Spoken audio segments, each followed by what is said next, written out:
Okay, good morning, everyone, and welcome to WCAAP Washington chapter of the AAP webinar on fentanyl. This is a really important topic, and I'm honored. My name is Dr. Breuner, she, her pronouns, to present two former fellows of mine. I think an amazing quote by Michelangelo was, "You know you're a good teacher when your students excel you." And both of these fellows have far better than me prepared for this talk. And I'm just so proud to be able to present both of them to you today. So the first presenter is Dr. Kym Ahrens. She's an associate professor of pediatrics and adolescent medicine at Seattle Children's Hospital, and also the medical director of the Washington State juvenile rehabilitation programs for the Department of Children, Youth, and Families. Her research and clinical care focus on systems-involved youth, including treatment of opioid use disorder and development of protocols and strategies to prevent overdose. And she's also a dear friend. And I'm very also honored to present Dr. Jasmin Zavala, who's an adolescent medicine physician and medical director for CMAR Community Health Centers, where she has crafted an adolescent subspecialty program focused on interdisciplinary management of mental health concerns, adolescent confidentiality concerns, gender care, eating disorders, gynecologic concerns, substance use, sexual and reproductive health concerns, and other adolescent concerns. That's a lot. And she has a big, wonderful family. And again, a dear friend. And pardon the glow behind me. I just have this orb. That's the sun behind my head. Dr. Zavala's goal for the clinic remains identification of healthcare gaps and needs impacting racial, ethnic, and sexual minority youth of lower socioeconomic status. So it is an actual honor to present this webinar, Preventive Counseling about Fentanyl Risks. Thank you so much for hopping on. I'm going to ask you to save your questions for the end of the presentation. And if you have them, put them in the chat and I will monitor them and make sure they all get asked at the end of the webinar. Thanks. And take it away, Dr. Ahrens. Thank you, Cora. I can't start this without saying how much I have appreciated your mentorship and friendship over the years as well. So right back at you. So I'm going to start off, we have divided this into a couple parts, and the first part is just talking a little bit about the opioid epidemic, how it is affecting teens and young adults in our state, and then Dr. Zavala is going to transition into talking about screening and treatment for youth with opioid use disorder. Next slide. So, first, going to start off by just giving sort of a general overview of which some of you may know already, the current trends in drug and alcohol use. Can you advance the bullet? This is a slide of the self-report survey of drug use in adolescents, and in 2021, alcohol and drug use actually decreased among the general adolescent population. This is a school-based survey called the Monitoring the Future survey, and it remains stable in 2022. However, most school-based surveys miss our most vulnerable youth. So youth who are not in school, who are not attending school regularly, tend to be missed by these surveys. And what we know from looking at hospital data, including pediatric hospital data, is that the consequences of use have increased, including hospital visits for use disorder visits and for overdose or poisoning visits. Next slide. Synthetic opioids, so fentanyl is used as a term to describe what's actually a class of synthetic opioids. And unfortunately, right now in our country and state, they are deadly and common. This is an overdose death rate, just general, not adolescents specifically, but you can see the trends of use over the years and how overdoses are precipitously increasing once synthetic opioids got introduced into the market. There's a variation in prevalence by state and urbanicity. So there are cartels. It's typically produced in China and then pressed into pills either in Mexico or in the US. And depending on which cartel supplies your state, there's some that have a high rate of fentanyl use, and then you can have a state right next to you that has relatively lower. And generally, cities tend to be more affected than more rural areas, but if you can see that there's really not a lot of difference, generally is affecting all different types of urbanicities. And in Washington State, unfortunately, we have incredibly high rates of lacing and replacing of other drugs. So lacing being having some synthetic opioids in the other drugs, and replacing would be somebody thinks they're using one drug, but in fact, it's a synthetic opioid. Next bullet. Unfortunately, this includes marijuana and synthetic cannabis or vape pens. So Dr. Zavala and I both have had patients that have used laced vape pens and had overdoses as a result of this. Next. So just a little bit more about synthetic street opioids. So it includes fentanyl and its analogs. That includes a drug called carfentanil, which is, I think I talked already about the fact that they're produced in China and Mexico. Next. They are often smoked or swallowed in pill form, but they can be injected, spiked on water paper, or snorted. Interestingly, we are seeing a decrease in hepatitis C because most people are smoking it or are using it orally because it's so potent. And so injection drugs are not nearly as common as they used to be. In any form of use, they're highly potent and deadly. And this is just a slide. This is one of my favorite graphics. Like 4 or 5 years ago, there was a graphic where it had morphine, heroin, and fentanyl, and basically each step is 100 times more potent. So now we have heroin, fentanyl, and carfentanil, and each of those vials is the same dose. So carfentanil is just terrifically potent, or horrifically potent, really. Next. It's also important to know that the onset of cravings and physical dependence can be very quick. So people can experience the symptoms of physical dependence like within a few days of starting or weeks of starting to use fentanyl. Fentanyl and synthetic opioids don't tend to mix well with other drugs, and that produces something called the chocolate chip effect. This is something that I teach a lot of youth about. You can have a pill, and like a chocolate chip cookie, when you get it, it typically doesn't have the chocolate chips evenly distributed. So somebody can share a pill or a supply of pills, and one person can get a relatively small dose or not get any fentanyl in it, and the other person can get a deadly dose. And that's called the chocolate chip cookie effect. So some examples, just of pictures of street opioids. They can be pressed into pills that look like Percocet. So M30s or blues are common names for this. It can be in powder form. We've heard some information in the last year about rainbow fentanyl. And this is, I don't think a danger for our really young kids as much as the news made it out to be, but it is a danger for our adolescents because it is synthetic opioids. Another type of medication that is really fentanyl masquerading as something else is Xanax. A lot of youth I talk to think that they're using Xanax, and actually it's not Xanax, it's counterfeit, and it's fentanyl or a synthetic opioid. So just take a minute and see if you can figure out which of these. Don't advance it yet, Sarah. See if you can figure out which of these is the fake ones.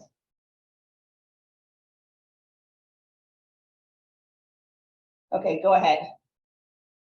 Maybe not surprised, maybe not a surprise, but both of those are fake. And I use this with youth all the time. This is from a website in police website in Oregon. And basically, like, they think they can tell the difference often, and you can't. Sometimes they look a little bit more crumbly, but often they are very, very good counterfeits for the actual pills. And so you cannot tell by looking, basically. Next. Like I said before, lacing is occurring with all other drugs. That includes marijuana and synthetic cannabis and vape pens. Many people are unaware that they're using them, at least initially. I had a conversation with somebody the other day who was convinced that they were not using opioids anymore, that they had switched to Xanax. And I asked them to describe their withdrawal symptoms in detention, because we get them typically months after they've been through withdrawal in our state facilities. And it was textbook opioid withdrawal, and they were shocked.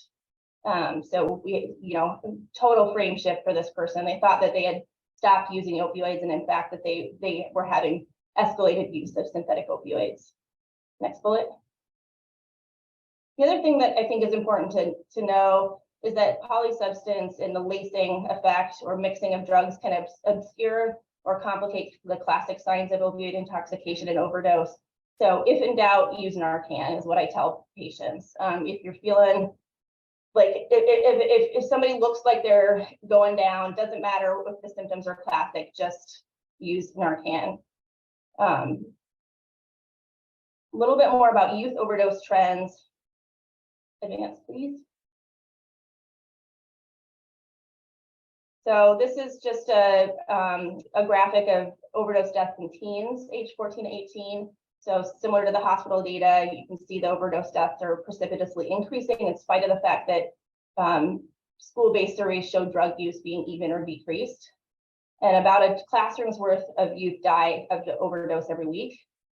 2 out of 3 had no known prior opioid use. This is like just shocking to me. So that means that most of the youth who are dying are not people who have been diagnosed with opioid use disorder.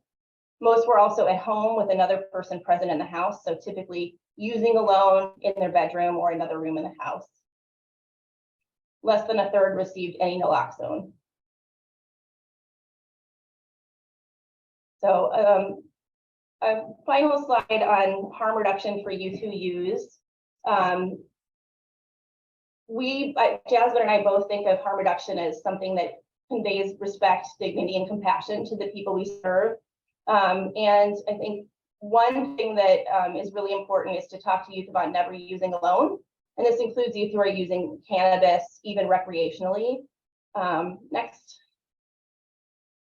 For youth who are using, important to designate a sitter each time you use and rotate. So for youth who are using opioids, sometimes they will take turns. You can have a plan where somebody takes turns and is the one who's watching and then giving people Narcan if they need it. And this sounds pretty shocking, but I actually have youth who have significant enough addiction or use disorders that it's hard. They're not ready to stop, and so this harm reduction is life-saving.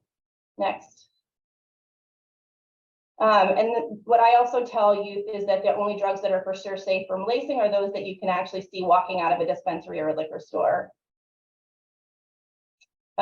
Important to carry naloxone. I have my teenage son, who's 16, has naloxone in his backpack. I always make sure he has it if he's going to any kind of party.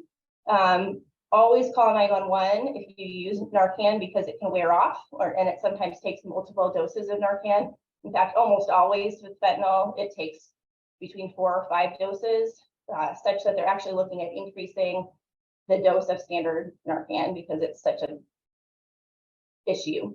Consider fentanyl test strips. There are test strips to test for fentanyl and for xylazine, which we are also seeing. You may have heard about Tranq or the zombie drug. That can be also mixed into drugs in our state, and there are test strips available for both. Also important that youth, this is probably one of the most important things to talk about, is the Good Samaritan law. So neither a person who aids a suspected overdose victim or the victim can be prosecuted for possession if help is sought. So it's very important that youth know that if they call 911, it's not possible to be prosecuted for drug use or possession. If they carry a gun or have stolen a car, that is not, they can be prosecuted for that, but for the actual drug use and possession, they cannot. One exception to this is the tribes, because they're sovereign nations. Some of them have Good Samaritan laws and some don't. So if you work with tribal youth, it's important to know the local law. And then also medications for opioid use disorder are harm reduction. So this, I'm going to end by going through this, and I don't want people to answer, but just think about it in your head. So start it off. So Julie is a 16-year-old female here for a well child check who has been using marijuana 1 to 2 times per week. She gets B's and plays basketball. So think about in your head sort of how you classify the risk for this youth and what more you would want to know. Don't advance yet. It's okay. Just think a little bit about that and what you would want to ask this youth.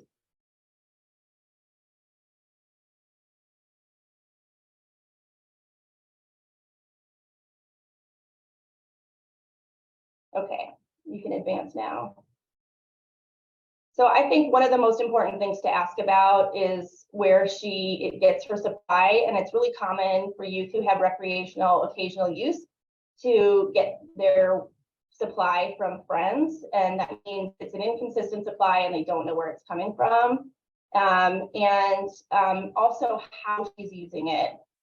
So there's a very big difference between the flower, the typical plant marijuana, versus synthetic cannabis, which can be like much higher potency. It's common for youth to use vaping of synthetic cannabis because it doesn't smell as much, and it's not all UAs are positive, like test positive for synthetic cannabis. Some of them only detect regular cannabis. Okay, next. So what else do you want to know? Think about it for a minute.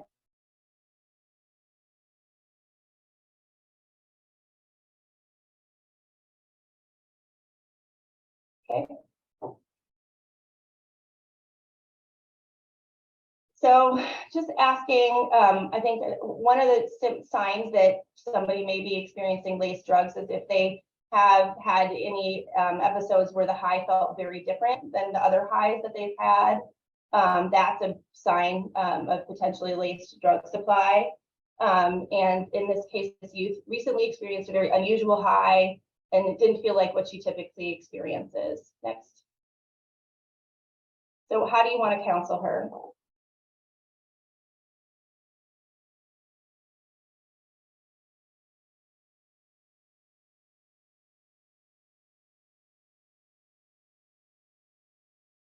So in this case, I think a couple of things. We want to make sure that this youth knows the harm reduction strategies and is educated about lacing and the supply. I think it's also important to do some screening to see whether she has a significant substance use disorder, because sometimes they endorse 1 to 2 times per week and it ends up being more frequently than you realize, more problematic than you realize. So this is a nice segue into Dr. Zavala portion. Thank you. All right, good morning, everyone. So thanks, Kim. That was a helpful segue into talking about how do we manage this in the primary care setting. Go ahead and go to the next slide, Sarah. So there's a couple of approaches that people can do. We'll want to start with SBIRT. And with SBIRT, you really have to think about what's the best screening tool in your practice. The CRAFT is what we use in our clinical practice, and the CRAFT is great. It's really quick, but it doesn't provide a lot of detailed information. And so if substance use screening is something new to you all in your practice, you could consider the S2BI. Basically, it's a link, and in a second we'll go to that, that will go through and walk through all the steps of how to ask and then what next steps to take based on what the answers are that a youth has given. It is best if the screening can happen confidentially with the youth, or i.e. when they're filling out paperwork, when they're first coming in, or during the rooming process with whomever's rooming them. Also, remember that if you're screening for substance use, you need to be screening for things like depression, anxiety, PTSD, trauma, other things that a youth might be experiencing that can lead to substance use. When it comes to brief intervention, it's important to understand what type of substance the youth is using, what the severity is, assessing for safety, including suicidality, and then identifying if there's any support members. So while their peers are great support members, if they have an adult that they consider a support member, getting an ROI as soon as possible so you can engage that adult in care is helpful. Referral to treatment, of course, is something, and we'll talk through places to refer, but also consider medication management. And I strongly encourage all of us to avoid abstinence-only language. While we all know that there are significant harms associated with substance use, we have to remember that this is a medical illness. We have to remember that our patients may be self-medicating for undertreated undiagnosed or misdiagnosed mental health concerns or recent trauma, and that withdrawal is real and the symptoms associated with withdrawal are real and uncomfortable. And so youth may continue use to try and reduce that. And then always, regardless of which substance a youth uses, prescribe Narcan. I actually prescribe it. If a teen just wants Narcan, great. If a parent wants Narcan, great. And people should be able to get this. It should be readily available, but I would say more often than not, I'm writing the prescription with 11 refills associated with it. Go ahead and go to next slide. So this is the S2BI, and Sarah, if you could go ahead and click on the link, we're going to walk through what this would look like if you were to do this in the clinic.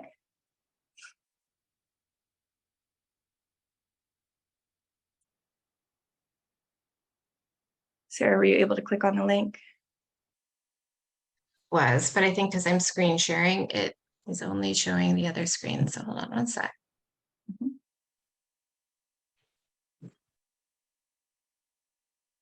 Are folks able to see it or no? No. You might need to stop, share, reshare.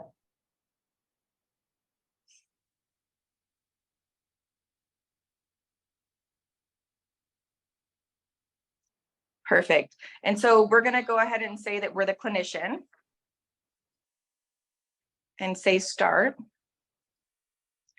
And so this youth is coming in, and every question you answer is going to be weekly or more. So they use tobacco weekly or more. They use alcohol weekly or more.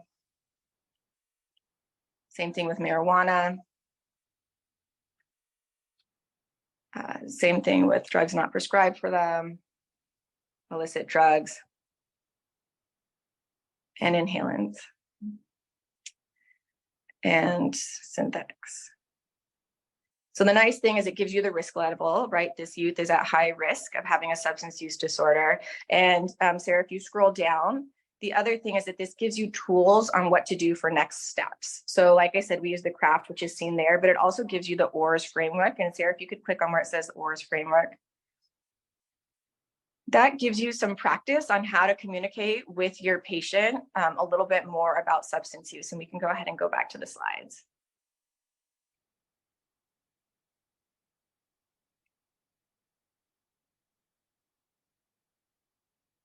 And so you can see that the craft, which is going to be the next slide, is a lot less detailed, a lot quicker to do. So if you have a busy clinic day and you're like, I just need to get this answered quickly, go ahead and use the craft. If you have a little bit more time, or if you want more detailed information, go ahead and use the S2BI, which can take 5 to 10 minutes. We can go to next slide. The other thing that we want to make sure is that we're correctly diagnosing someone. So we use DSM-5 criteria in our clinic. We follow it pretty much verbatim with one major exception. As Dr. Ahrens brought up before, we are noticing that youth are having withdrawal symptoms, increased tolerance, increased cravings a lot sooner than 12 months. And the risk for overdose is significantly high if you wait until that 12-month time period. And those of us that prescribe medications for opioid use disorder across the nation are pretty consistent with knowing that waiting till 12 months is too long. So in our clinical practice, we are typically actually seeing that people meet criteria between months 3 and 4. Go ahead and go to next slide. So for intervention, identifying the severity is really helpful. It's helpful because there are some evidence-based guidelines that recommend what intervention can look like based on severity.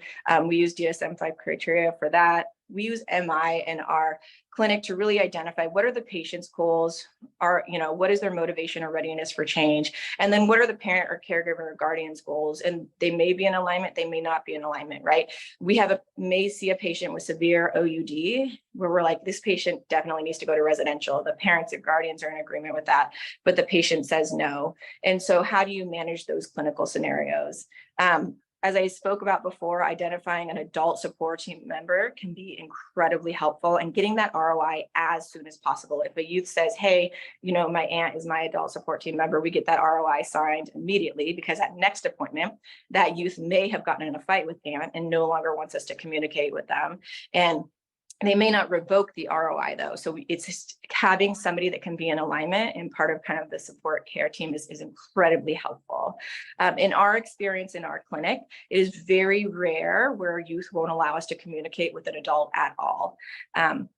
The other thing is that you want to be able to give the parent, guardian, or support team member some tools. There's nothing worse than saying, hey, your kiddo has opiate use disorder. Here's a list of places to go ahead and refer them to, because that parent or guardian is going to be going home with that kid, and they're going to be wondering, like, how do I manage this? How do I communicate with this? Do I just, cut them off from society? And so we give our patients the Center for Motivation and Change 20-minute guide. And it's basically a pamphlet about how to communicate with your youth about substance use, how to discuss goals, how to avoid enabling use, how to provide, motivation for change without using monetary contingency management, and then what are some natural consequences for youth. And so I think it's important to be able to offer that. We offer that on a first appointment. Our substance use counselor will go over that with parents, but in the medical setting. And then you want to make sure that anyone, whether it's the patient who came in with their friends or the patient who came in with their support team members, gets education on overdose prevention. And then also, while you as a provider may not be the one that's prescribing the medications for opioid use disorder, because as a PCP, you are that trusted go-to person for this family, it's important to at least know what the medications are and talk a little bit about that, so that if parents have questions about it, they know that they can go to. Go ahead and go to next slide. So this is the resource for parents that we give. And Sarah, you can go ahead and go to the next slide. And this is just a quick, just one page out of the worksheet that talks about how to offer open questions, right? Because as a parent, there's so many things that you want to say, but being able to sit and reflect on that before you actually verbalize it to the youth is really important. The other thing that it talks about in this workbook is self-care. And we talk about that with our parents and guardians a lot. It's important for us to support the parent or guardian so that we can help them in caring for their youth. Go ahead and go to next slide. And go ahead, go again. So in regards to overdose education, we make sure that we not only give a handout, but we make sure that everyone who's present in that appointment, including friends who may have come in with the patient, are aware of how to use Narcan and what steps to take. And go ahead and go next slide.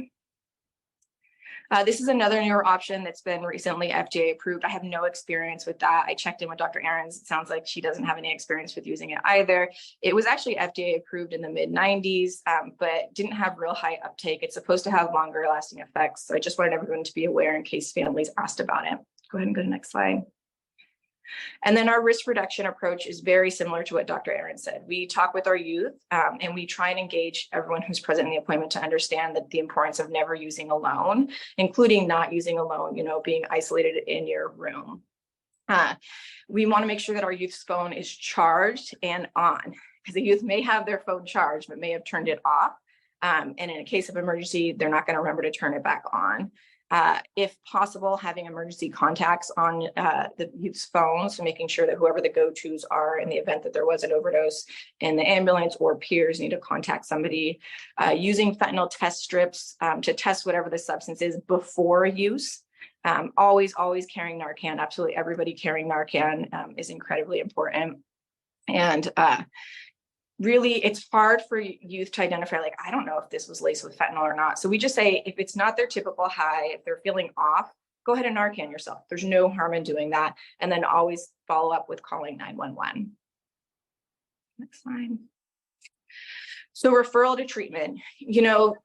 Below are the recommendations based on severity, but you all know your patients, you know your families really well. If at any point in care you say, hey, this is a teen that I think would really benefit from 24/7 support against their substance use, go ahead and refer them. There's nothing that says you can't refer somebody. If we're going to follow what typical guidelines say for somebody with mild opiate use disorder, doing group and individual counseling is helpful with contingency management. Our clinic recommends that families use non-monetary contingency management, and then always, again, prescribing Narcan. For moderate and severe OUD, that's when you want to offer those medications for opioid use disorder. And for moderate, you can offer intensive outpatient or residential. For severe, you definitely want to encourage residential. And like I said before, it's really challenging. You can't force a teen to go to residential. I think in our situation where we have teens that don't want to go and we think it would be helpful for them, we try and encourage families to do family initiated treatment. And we don't have a lot of success with that. And so we do really encourage using MI and really, working with families. Okay, like what is at what point in care would you say, okay, my kid needs to go and I need to do this, against my kid's desire to go. Go ahead and go to next slide. And then how do we guide our families about residential care? So if we're going to recommend it, we should know a little bit about what the literature says. And so there's a couple of things to think about. Not all, actually most programs in our state do not offer medications for opioid use disorder. And across the country, they actually found that less than half of adolescents who were identified of having opioid use disorder were actually offered medications. And then the even more unfortunate piece to that was that over half of the adolescents were denied admission to a residential facility if they were already on medications for opioid use disorder. I have experienced this, Dr. Ahrens has also experienced this, where it's been really unfortunate and a youth has had to taper down or wean off of Suboxone or Sublocade before being admitted. And there is an extremely high risk of overdose, return to use, or leaving a residential facility associated with this. So if we're guiding our families, making sure that we're saying, hey, your kiddo has opioid use disorder, they would benefit from medications for opioid use disorder. Let's try and prioritize those places that offer it. The other thing is that as providers and as parents, we want to encourage advocacy when we know that the diagnosis is already there, because once somebody's in residential, there's a delay for diagnosis. And then once they're diagnosed, they're more likely to receive behavioral health treatment. And they won't be offered things like Suboxone, buprenorphine, naltrexone, or methadone in a timely manner. And then when we studied this across the nation, they actually found that unfortunately Black youth in particular are less likely to receive medications for opioid use disorder than white youth. So again, this is where advocacy on our part can be really important. If we know that a patient has opioid use disorder, we want to advocate for wherever we're referring them to make sure that there's no delay in care, because delay in MOUD does significantly impact retention. Go ahead and go to next slide. And so this is a study that looked at just that. So at behavioral only interventions, they found that retention in residential facilities was low and compared to those that offered medications for opioid use disorder. Go ahead and go to the next slide. So what do we offer? So naltrexone's offered in oral or injectable form. We do not really use this for opioid use disorder in our clinic. The injectable form of that's called Vivitrol. We actually use it for alcohol use disorder, but we don't typically use it for opioid use disorder. The main reason for that is that we have other medications that we feel like seem to do better for our patients, and that there is a potential with these medications that a patient can become hypersensitive to the opioid effects, and so then be at risk for overdose down the line. We do use buprenorphine. We use Suboxone, so we use the film form of buprenorphine over the tablet form. We've just found that there's been less diversion associated with that, and then the youth are more likely to let it dissolve appropriately before swallowing it, because if they swallow the Suboxone, they don't actually get the benefit from it, and it can cause them really upset stomach. Or the injectable form called Sublocade, which is given every 26 to 28 days, and we've had some pretty good success with that. This medication is a partial mu agonist. So if you think about it, think of like you've got your mu receptor here, and fentanyl is like attached to it, and then you give the patient buprenorphine, it's going to bump that fentanyl off and then go ahead and attach to those mu receptors.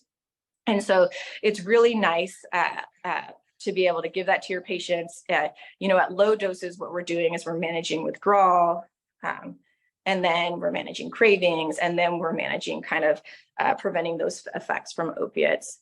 Methadone is also something that's FDA approved, but only for those older than 18. A patient would need to go to a clinic that specifically focuses on methadone, and I don't have any experience prescribing that. The other thing to keep in mind with things like buprenorphine and methadone is they cannot be used, absolutely cannot be used on somebody who's opiate naive. Remember that these have high affinity for the mu receptors. And so somebody who's opiate naive would be at risk for respiratory depression or overdose. Go ahead and go to the next slide. So where do you refer? I promise I'm not only going to put places that seem are on here, but we have a substance use program in our clinic. And then in Seattle, Renaissare is a residential facility for adolescents who identify as male. They do offer MOUD. In Bellingham, there's a program called Visions for adolescents who identify as female, also offers MOUD. Ryther Healing is in Seattle. Healing Lodge, Sundown, and Daybreak are all east of the mountains. And then what do we do for those of us that want to know something a little bit closer to home, where else to refer? You can go ahead and go to the next slide, Sarah. And visit this link, and the link's attached, and we don't have to click on that, Sarah, because I know we're running short on time now. But basically, at your leisure, go ahead and take a look at this, and it has it broken down by county on other places to send adolescents for treatment for substance use or for opioid use disorder. Go ahead and go to the next slide. And so last, Dr. Breuner brilliantly brought up, how do we offer support for caregivers? And so here's just some links that caregivers can go to see if there's support groups that they would benefit from attending. I'm going to go to the next slide. I think just some more resources for practitioners. PCSS is actually amazing. It's absolutely amazing. There's a ton of CME opportunity there. There's also a mentoring program, which both Dr. Ahrens and I took part of our first year when we were taking on MOUD care. It's incredibly helpful when you have a case or just, saying like, I don't know if this is a typical reaction to the medication. This patient doesn't meet typical criteria. What would you do? And then I'm also going to be giving another ground rounds, because I know this was just really brief, that's going to go more into detail about what to do if you're going to be managing or taking on in your practice medications for opioid use disorder, especially if you're going to be kind of a physician lead or a provider lead in your practice, and also what to do in outpatient versus inpatient settings. Go ahead and go to the next slide. And I think that's it. So happy to open up to questions. Thank you, thank you, thank you. Wow. Again, I'm so honored that both of you were fellows with me, and now look at you. Well, the chat has been very, very lively, and I'm going to start with the question from Krista Burney, which is, thank you. There's a lot of applause coming through too, by the way. I'm a pediatric hospitalist doing mostly neonatal work. I would love to learn about and be involved in advocacy work regarding legislation. Make sure that Sarah knows about this, because we're going to bring you into a committee advocating for safe discharge of babies and children. So many go home to families that are actively using at home and in the hospital. And we've read about this. It's just terrifying. And yes, you say, I'm terrified of exposure to neglect or neglect leading to death and serious harm. Do you know ways to get involved? Thank you. Do either one of you want to tackle this? Because this is real. I think we had a neonatal death just here in Seattle last week from a baby getting hold of some fentanyl. You may be more equipped, Cora, to answer that advocacy question specifically about neonates. I think, or Jasmine, do you want to take this one, or? I don't have like a specific advocacy group. So if y'all do, I think that'd be great. Or if anybody else on this webinar does. I will say that, often bringing up stories when it's legislative session, sometimes people are looking for stories to share. And so if you have a story to share, it can be incredibly powerful. And I think our legislators do listen to them. Yeah, and if you, I just want to, go ahead, Kim. Go ahead, Kim. I was just going to say the other thing to advocate for is use of buprenorphine during pregnancy. So Suboxone has naloxone in it, in addition to buprenorphine. In pregnancy, buprenorphine as a single product has been studied and determined safe. So for people who are struggling with OUD who are pregnant, just also advocating for expansion of support for those folks as well, that can increase the chances that a baby can safely go home to somebody who's struggling with OUD. And I don't know this. Is it in breast milk? It is. Jasmine, do you know the answer to that question? I can find out. I never deal with this side of things because I'm an adolescent doc. That's okay. That's okay, because this is what was your question? Yeah. Does you go into breast milk? Is that your question? Yeah. Yeah, I think so. But we certainly still recommend that people stay on their MOUD during pregnancy and after delivery for sure, even if they are breastfeeding. NIH, there's a drugs and lactation database. It says at low levels. So it is, and poor oral bioavailability for infants. So it's acceptable in nursing mothers. Thank you. Mike says in the chat that both drugs are cleared for breastfeeding. Thank you, Mike.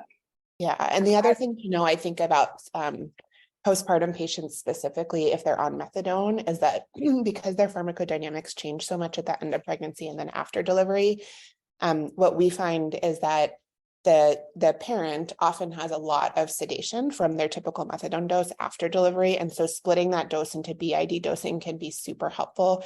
That's unfortunately not something that's typically an option on the outpatient side, but while they're still inpatient at least, that can really help with sedation. And then things like infant falls and other things that may ultimately end up separating baby from mom if the parent is wishing to stay, for the baby to go home with them.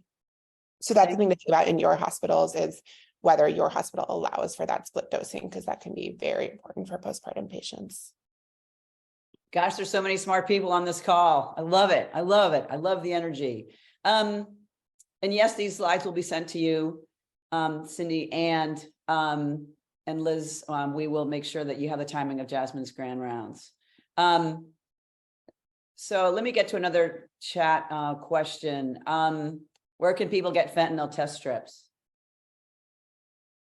Jasmine, do you want to take this or you want me to? Yeah, it doesn't matter. There's a couple of websites and places where you can go and go ahead and order them. And I actually encourage that everyone's clinic, regardless if you're going to do MOUD or not, go ahead and order them, and they can get them for free. Patients can also get them for free. So I wonder if what we can do is just give all the detailed information where people can go ahead and click onto those links. And then it's important to remind patients to use it or use them before use.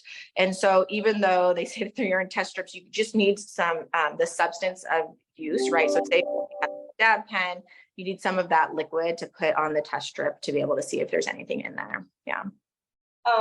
There's also, just so folks know, there's also the Department of Health has a program you can apply for to get free Narcan supply for, and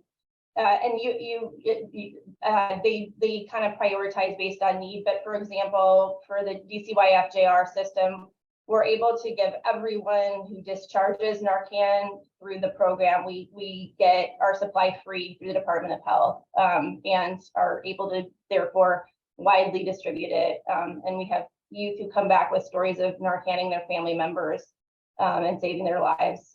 Staff who have saved people on the street. So it's very rewarding. Thank you. Yeah, all clinics should have it too. I know that many clinics struggle with having Narcan in their clinic because it needs to get sent over if you're a hospital-based clinic through Omnicell, which is, it's challenging. So, but it's really important. I think the stigma around this has to go away. I have this theory that the stigma around Narcan is because it starts with NARC, but it is literally the safest drug I can think of. Like Tylenol is more dangerous. Everything is more dangerous than Narcan. It is incredibly safe. The worst case scenario is you precipitate withdrawal in someone. Okay, so I'm going to jump into something that is very near and dear to my heart, which is the discussion. And there are some other questions that Dr. Mead put through about screening tools for adolescent inpatients. But my question has to do with confidentiality, because I think this one is near and dear to my heart. At what point, when a youth has disclosed to you use of substances, whether it be marijuana, which we know could be laced, right, all the way up to other medications that could be not considered as safe as marijuana. At what point are we obligated to tell the family members that we have concerns about this youth or should it be documented? I feel like this one's really important to pediatricians in the community. We're banging through doing these craft things, whether it's inpatient or outpatient. And it is actually the same inpatient and outpatient, Elizabeth, these screens are the same. At what point when we find something, are we obligated to tell the family or caregivers?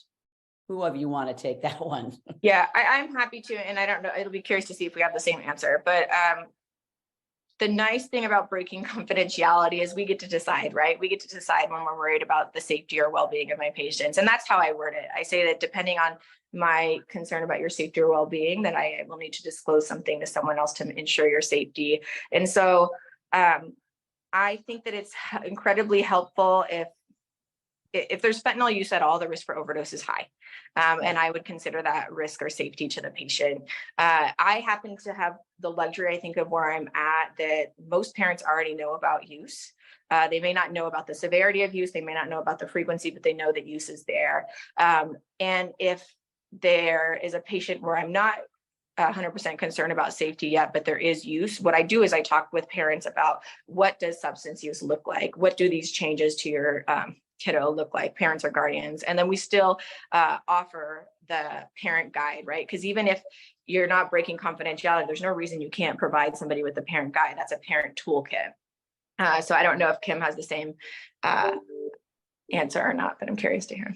Pretty similar. I'm in the same situation where most of the parents are aware and a lot of times have had struggled with use themselves. And so they're very on board with getting youth in like treatment, sometimes not always with Suboxone, and that's a conversation. But I do think like it's a judgment call. I think that it is always best if you can work the youth and if you can get the youth to agree to it.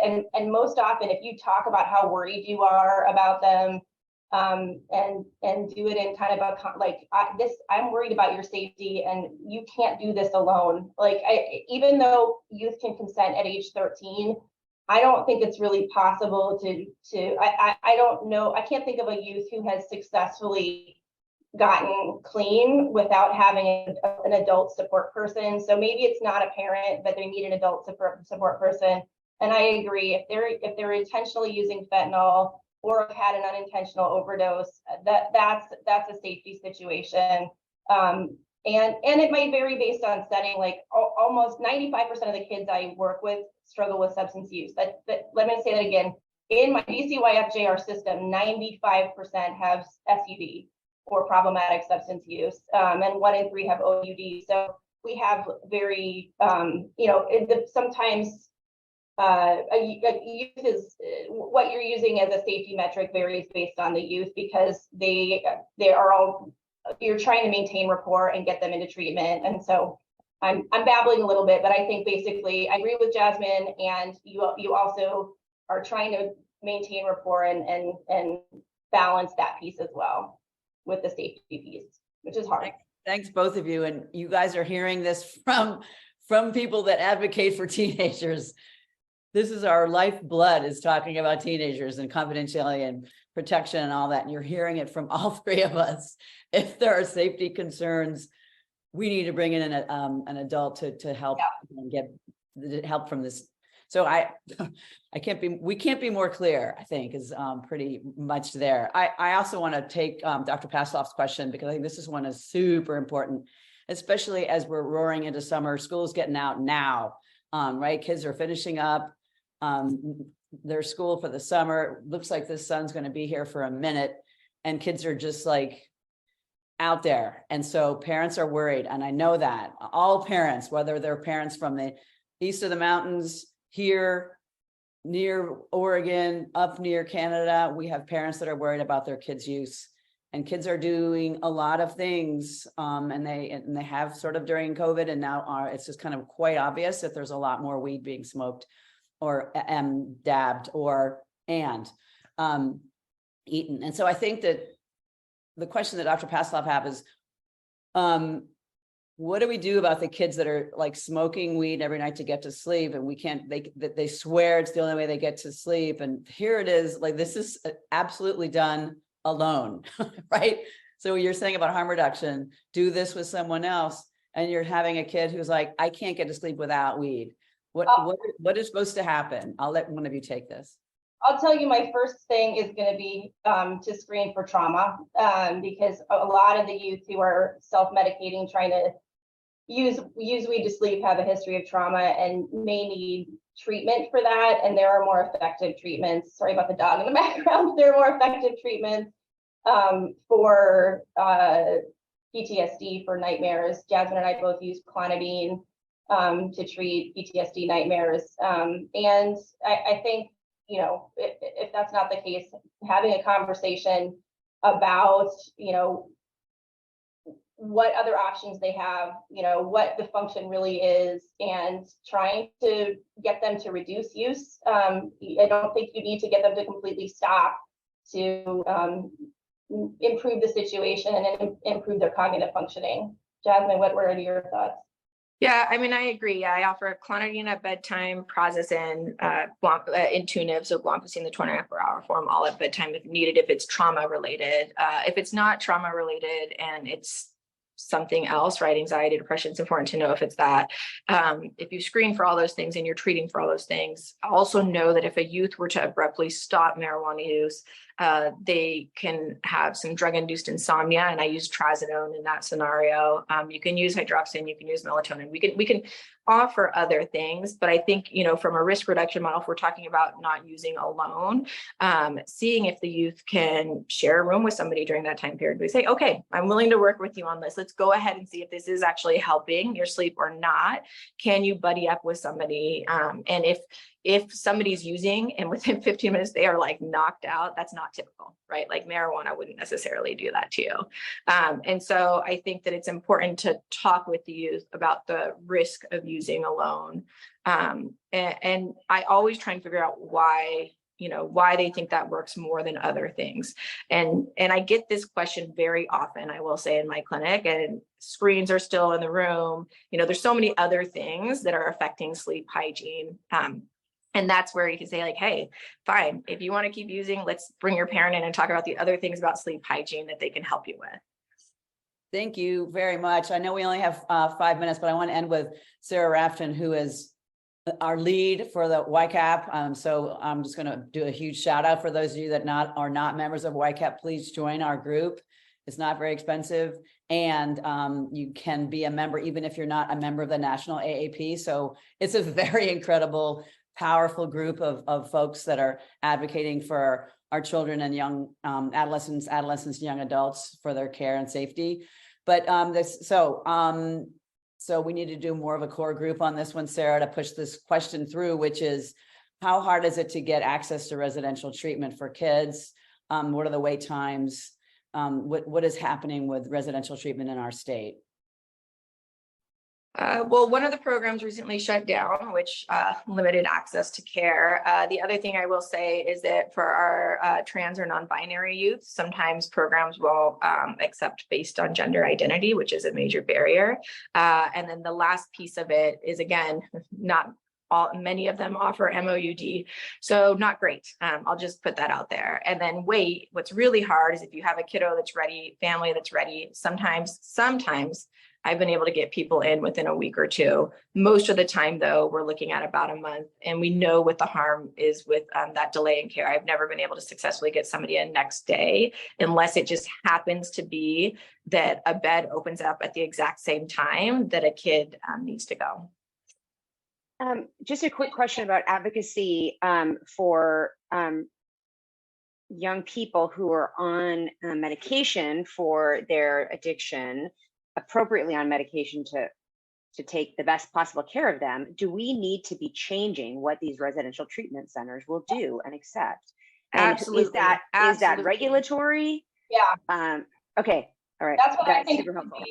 And like my understanding is state-funded facilities have to allow it in this state, buprenorphine and MOUD, and the pediatric facilities are not state-funded.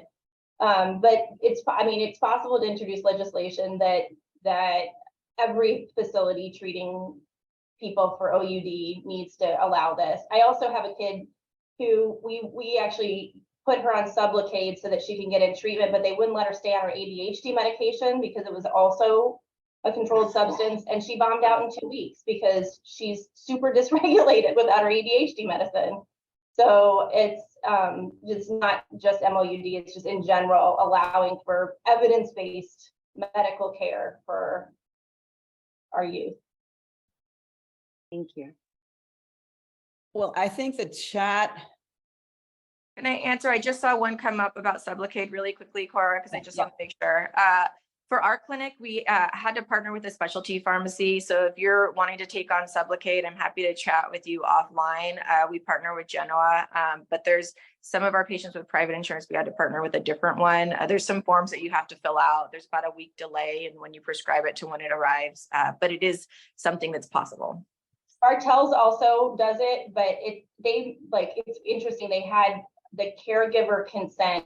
They wouldn't give it to us without the caregiver consenting, which is illegal in our state. We should be able to get it for the person without it. So the other thing you can do is depending on your location, like King County Public Health here has a regular supply of Sublocade, and they often can get it quickly because it's not atypical for somebody to want it and then not come to their appointment. So we had a kid who was discharging really quickly, and they were willing to take her and give her Sublocade dose within a few days, which was a miracle. So working with other local clinics, sometimes that can work too. Thank all of you. We are at time. What an incredible, incredible webinar. I am so, so proud of both of you, and for all of you that are still here. The questions, we're saving them all in the chat. This again is being recorded and will be up on the website in a couple of weeks for those to learn more about it. Obviously, there's a lot of interest in this, my friends. And if you have interest in becoming a Suboxone provider, you don't have to get waivered to do this. You can absolutely do this with the support of myself, Dr. Ahrens, Dr. Zavala, and many other folks at Seattle Children's Hospital who are working hard on making sure that there is a medication for opioid use disorder and other treatments for substance use disorder available for those who provide care for children, adolescents, and young adults. I appreciate all of you. Have a lovely day. Take care of yourselves. Thank you, Cora. George, I totally agree with you.